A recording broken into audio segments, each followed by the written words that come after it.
Selamat datang di channel ini dan selamat hari Minggu. Sahabat-sahabatku yang terkasih, sebagai manusia kita cenderung berdoa agar Tuhan menjauhkan penderitaan, kegagalan dari hidup kita. Dan semoga hanya kesuksesan dan kebahagiaan yang menghiasi hidup ini. Secara manusiawi, bagi kita yang tergolong di dalam rahmat dan berkat Tuhan, ialah sukacita, rezeki, dan segala sesuatu yang membawa kebahagiaan. Kita mungkin belum mampu melihat derita atau titik terendah juga adalah bagian dari rahmat Tuhan.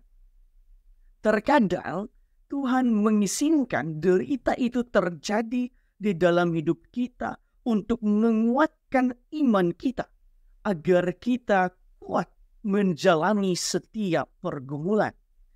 Sejumlah orang sukses pernah mengatakan bahwa mereka menjadi sukses karena mereka pernah gagal.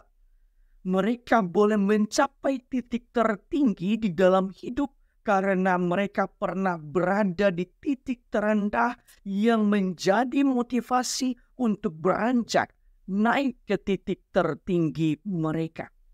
Di dalam bacaan Injil kita mendengarkan kisah dari seorang perempuan yang datang kepada Yesus untuk meminta kesembuhan anaknya. Pada awalnya Yesus menolaknya, bahkan terkesan Yesus menghina dirinya. Sebab ketika ia terus-menerus meminta pertolongan dari Yesus, Yesus mengatakan, tidak patut mengambil roti yang disediakan bagi anak-anak dan melemparkannya kepada anjing. Tetapi dengan iman dan ketegaran hatinya, perempuan tersebut mengatakan, benar Tuhan, namun anjing-anjing pun makan remah-remah yang jatuh dari meja tuannya. Akhirnya mujizat pun terjadi untuk anaknya. Kisah ini hendak memperlihatkan cinta Allah yang universal kepada semua bangsa, kepada semua orang. Sebab perempuan ini bukanlah orang Yahudi, melainkan berasal dari bangsa yang lain. Bangsa yang bagi orang Yahudi adalah orang kafir. Di dalam bacaan pertama pun, firman Tuhan menegaskan, aku akan membawa ke gunungku yang kudus orang-orang asing yang menggabungkan diri kepada Tuhan untuk melayani Dia dan mengasihi namanya. Dalam arti tertentu, kedua teks kitab suci ini hendak menunjukkan bahwa rahmat dan cinta Allah tidak memandang latar belakang, ras, suku, ataupun bangsa. Allah mencintai semua orang, apalagi mereka yang benar-benar beriman kepadanya. Sahabat-sahabatku yang terkasih, berdasarkan bacaan-bacaan hari ini, marilah kita merenungkan sejumlah remah permenungan. Pertama, di dalam bacaan Injil, kita mendengarkan kisah tentang perempuan yang di dalam deritanya, ia tetap bertahan untuk tetap berharap kepada Yesus, walaupun terkesan ditolak dan dikucilkan oleh Yesus. Terkadang hidup kita seperti perempuan tersebut. Di dalam derita, Tuhan seolah-olah diam. Bahkan derita yang kita alami semakin parah, bahkan hidup semakin berat dan seolah tidak ada harapan lagi.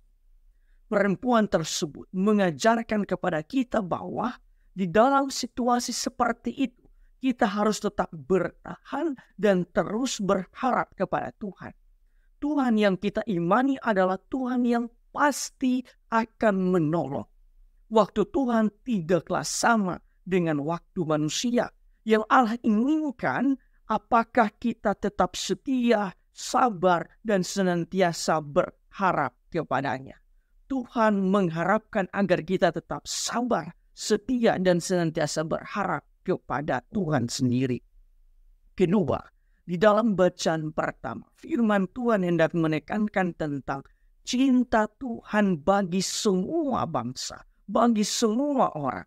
Karena itu, di dalam bacaan Injil, walaupun perempuan tersebut adalah bukan orang Yahudi, bahkan bagi orang Yahudi, perempuan tersebut tergolong di dalam orang kafir, tetapi Yesus tetap mencurahkan rahmat kesembuhan bagi anaknya.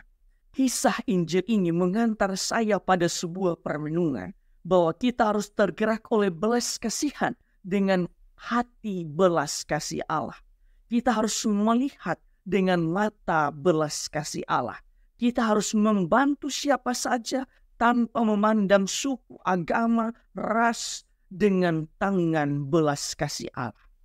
Ketiga, salah satu sifat gereja Katolik ialah umum atau universal.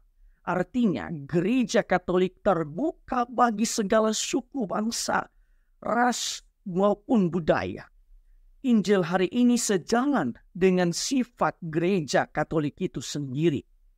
Yang hendak ditegaskan kepada kita saat ini, umat Katolik, ialah kebaikan hati, kasih, dan cinta itu bersifat universal, terbuka bagi siapa saja tanpa memandang latar belakang apapun.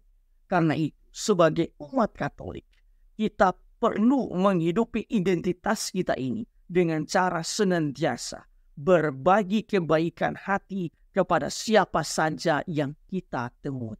Tuhan memberkati Anda semua.